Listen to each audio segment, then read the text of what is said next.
सलमान साहब, आलमी मंडी या हुकूमती पॉलिसियाँ हुकूमत के मुताबिक तो सब अच्छा है, सब अच्छा की रिपोर्ट दे रहे हैं, तो क्यों क्रैश कर गई स्टॉक मार्केट? देखिए मरियम, पहले तो मैं बात करना चाहूँगा ये जो सियालकोट का वाक़या है और ये सियालकोट का बेईमाना और अंधोनाक वाक़या पाकिस्तान की रियासत के लिए चैलेंज है और 22 करोड़ आवाम के लिए लम्हा फ़िक्री है, इसलिए कि इस्लामी जमहूरिया पाकिस्तान है।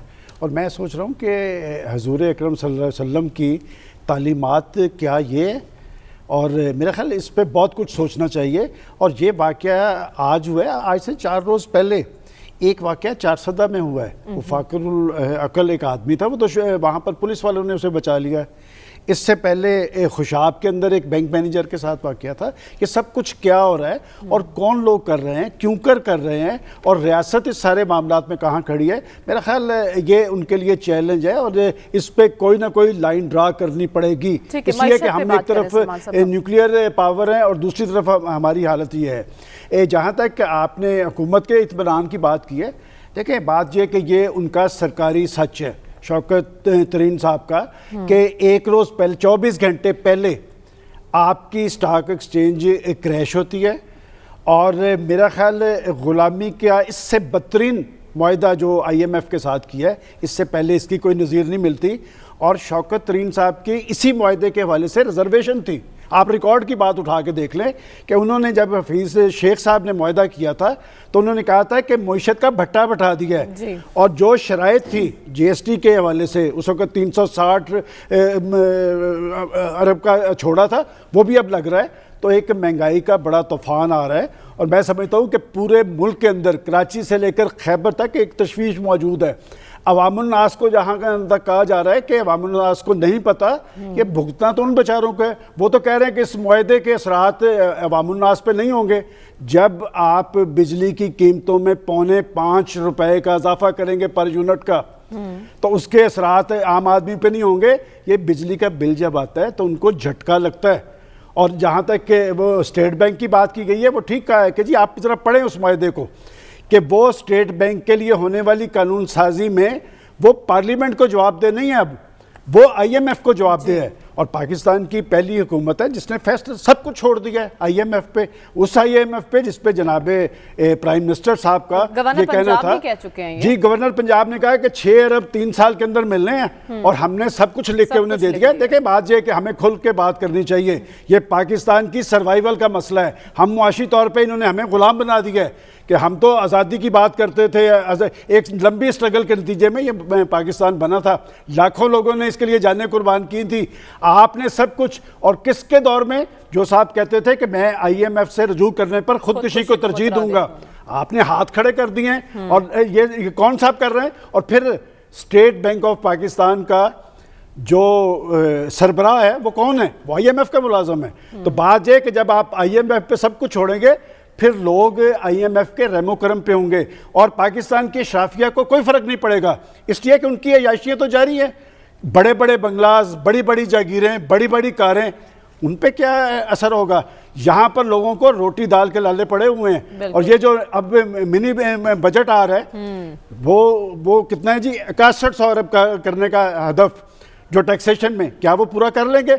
और वो जो अपोजिशन है, देखिए बात ये कि हुकूमत ने तो हाथ खड़े कर दिए, तो अपोजिशन क्या कर रही है? अगर ये बजट ऐवान के अंदर आता है तो मैं समझता हूँ कि जो अरकान असम्बली तहरीक इंसाफ के हैं, क्या उनकी ये जिम्मेदारी नहीं बनती? उन्होंने अपने हलकों में वापस नहीं जाना? वो तो ये कहते हैं कि जी पाकिस्तान की पार्लियामेंट 22 करोड़ अवाम की नुमाइंदा है, 22 करोड़ अवाम के मुफादात के तहफ़्फ़ुज़ की ज़ामन है।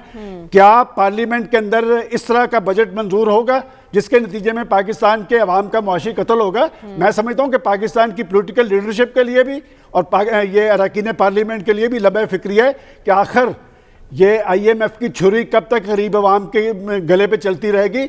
ये जो उन्होंने मुआशी मुआहदा किया है, इस मुआहदे पे दोबारा नजरसानी की जरूरत है। ठीक ये है। मुआहदा कर चुके हैं और किसने किया है? देखिए शौकत तरीन साहब का मैं लास्ट वीक भी नाम ले रहा था, लेकिन मुझे बाद में जब मैंने मालूमात ली इसमें कुछ ब्यूरोक्रेट्स के नाम हैं। अच्छा। वो ब्यूरोक्रेट्स ये पहले से ही कर चुके थे और शौकत तरीन साहब जिस पे रिजर्वेशन जाहिर कर रहे थे वो सब कुछ उन्होंने मान लिया है। लिहाजा इस हुकूमत जो पाकिस्तान के अंदर तब्दीली सरकार के नाम से आई थी, जिन्होंने पाकिस्तान की आवाम को रिलीफ मुहैया करना था, इससे ज्यादा तकलीफ नहीं दी जा सकती जो दे रही है। ठीक है डॉक्टर साहब, आपको क्या लगता है हुकूमती दावे कुछ और हैं, मुआशी अशारिये कुछ और बता रहे हैं, तजाद क्यों है इन दोनों चीज़ों में? हुकूमत हमें पूरे एतमाद दिखाई दे रही है, आवाम परेशान है, ये पॉलिसीज़ का फुकदान है या नालायकी आया है? मेरा ख्याल है कि इसमें जो है एक नालायकी भी आप कह सकते हैं और एक गैर हकीकत पसंदाना सोच है। इस वक्त जो मशीर हैं आपके ख़जाना के और स्टेट बैंक के गवर्नर ने जो बयान दिया है, या आज या उससे पहले, मशीर साहब ने तो आज बयान दिया है जी जी। और स्टेट गवर्नर ने पहले भी दिया है, वो सब गैर हकीकत पसंदाना है और उनका उस हकीकत से कोई ताल्लुक़ नहीं जिस का मसला हम इस वक्त अवामी सतह पर देख रहे हैं, जो हकीकतें अवाम को फेस करने पड़ रही हैं। उनका मेरा ख्याल है कि पाकिस्तान में इकनॉमिक प्लानिंग वालों को इदराक नहीं है, उनकी सोच ही नहीं है कि इस इकॉनमी को किस तरह हैंडल किया जाए। उन्होंने खुला छोड़ दिया है इकॉनमी को। एक तरफ इंटरनेशनल जो फोर्सेस हैं उन पे छोड़ दिया है कि आपने पैसे दे दो, जो मर्जी हमसे शर्तें लिखवा लो। दूसरा जो डोमेस्टिक है, डोमेस्टिक की भी प्रॉब्लम ये है कि जो मार्केट फोर्सेस हैं, जो प्राइवेट एंटरप्राइज है, उनको उन्होंने खुली छुट्टी दे दी है। कोई हुकूमत का जो एक रेगुलेटरी इकोनॉमिक रोल होता है, इकोनॉमी में हुकूमत जो एक रेगुलेटरी रोल प्ले करती है, उसमें हमें हुकूमत नाकाम नज़र आती है। उन्होंने क्या तरीका इख्तियार किया हुआ है कि मार्केट की फोर्सेस को वो कुछ नहीं कर सकते, ना ही वो करना चाहते हैं। उनकी मर्ज़ी है कीमत कम करें, उनकी मर्ज़ी है कीमत को बढ़ा दें। हाँ, उन्होंने कंपनसेट करने के लिए सिस्टम को बाईपास करने का तरीका यह निकाला है कि तुम कीमतें बढ़ा रहे हो, तुम कीमतें बढ़ाते रहो, हम तुम्हें कुछ नहीं कहेंगे। हाँ, हम जो है कुछ लोगों को सब्सिडी दे देंगे ताकि कुछ लोगों को ज़रा तकलीफ़ ख़त्म नहीं होती, कम होती है। और वो मसले का सब्सिडी मसले का इलाज नहीं है। मसले का इलाज ये है कि स्टेट नंबर 1 इंटरवीन करे, मार्केट फोर्सेस को कंट्रोल करे। अच्छा। दूसरा ये है कि आपके इंटरनेशनल डिपेंडेंस इकोनॉमी की इतनी ज़्यादा हो गई है। IMF है, आपने अभी सऊदीया से आपको मिलना है पैसा जिस पे एग्रीमेंट वगैरह साइन हो गए हैं, वो उसको देख लें। उससे और जो IMF की बातों से ना सिर्फ आपकी फॉरेन पॉलिसी के ऑप्शंस अब कम हो जाएंगे, बल्कि डोमेस्टिक पॉलिसी के ऑप्शन भी आप फैसला नहीं करेंगे। अच्छा, फैसला कोई और कर रहा है, आपका काम सिर्फ नफाज है। किस हद तक आप उनको नाफिज करते हैं वो डिटरमिन करेगा कि आपको कितना पैसा बाहर से मिलेगा। तो मेरा ख्याल ये है कि इस स्टेज पे गवर्नमेंट और अपोजिशन को बैठ के बात करनी चाहिए और उस बात करके ये देखना चाहिए कि हम अवाम को रिलीफ देने के लिए क्या कोई रास्ता निकाल सकते हैं। लेकिन जो बात मैं कह रहा हूँ वो मेरा ख्याल है वो भी गैर हकीकत पसंदाना है। जो ताल्लुकात हुकूमत के और अपोजिशन के हैं, जो उनके एजेंडेज हैं, वो एजेंडा ये नहीं है कि गरीब की ज़िंदगी को महफूज करना है। उनका एजेंडा है इक़्तिदार में रहना। अपोजिशन का एजेंडा है कुछ हो जाए, इस हुकूमत को हमने अगले 24 घंटे में बाहर फेंकना है। तो अगर ये सोच है आपकी सियासत वालों की, तो मेरा ख्याल ये है कि पाकिस्तान 2 हिस्सों में तकसीम हो गया है। एक गरीब का पाकिस्तान, आम आदमी का पाकिस्तान है। हाँ, इकॉनमी बहुत अच्छी है उमरा के लिए, इकॉनमी बहुत अच्छी है बिजनेस और इंडस्ट्रियल एलीट के लिए, जिनके पास पैसे की इतनी रेल पेल है कि वो आप गिनती ही नहीं कर पाते।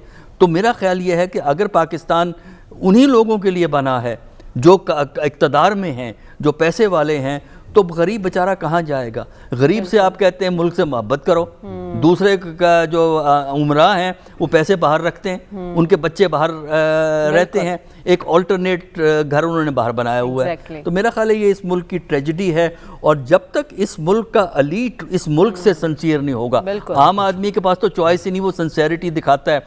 एलीट के डुअल कैरेक्टर है, हुकूमत पाकिस्तान पे करना है, जिंदगी बाहर गुजारनी है।